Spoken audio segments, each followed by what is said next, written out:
ও আমাকে প্রচন্ড মারধর করতো, প্রচন্ড। ও একটা মানে কুকুরকে কিভাবে মার তার থেকে বেশি আমাকে মারতো। ও আমার চুল ধরে মারতো, আমাকে ঝাড়ু দিয়ে মারতো। আর 9 বছর সংসারের ভিতরে আমাকে 8 বছর ফোন চালাইতে দিত না, শুধু 1 বছর জোর করে আমি ফোন চালাই। মিস কল দিতে হলো তোমাকে, আমার একটা বিপদ হলো, আমি অন্য ঘরে যাইতাম, পাউডার তারপর মিস কল দিতাম। ও আমার 35,000 টাকার একটা ফোন, ওই ফোনটা আমার খুব পছন্দ ছিল। ওই ফোনটা আমার ভেঙে তারপর নদীতে ফালাই দিছে।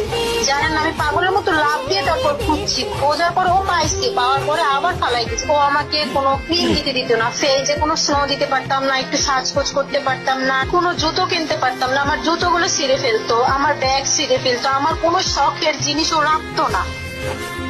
একবার কি হয়েছে জানেন, আমি গ্রুপ লাগ করছি এই জন্য আমার গরু কি দিয়ে জানেন, ওই কি বলে নখ কাটা মেশিন আছে না, ওই মেশিন দিয়ে আমার গরুগুলো সব একদম কেটে দিছিল, চোরের মতো লাগছিল। ভাই আমার মাফ করে দেন ভাই।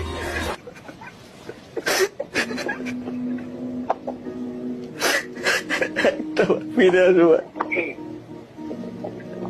তোমার জন্য আমার মনে কোনো জায়গা নেই। যদি আমার সন্তান আমার কাছে ফিরে চাও দিও। আরেকটা কথা হচ্ছে, যদি আমার সন্তান বড় হয়ে ওর মনে থাকে সবকিছু, ওর মায়ের সাথে কি কি হয়েছে, তাহলে আমার কাছে অবশ্যই থাকবে। কিন্তু আমি মরে গেলেও তোমার কাছে ফিরবো না, আমাকে তুমি ক্ষমা করে দিও।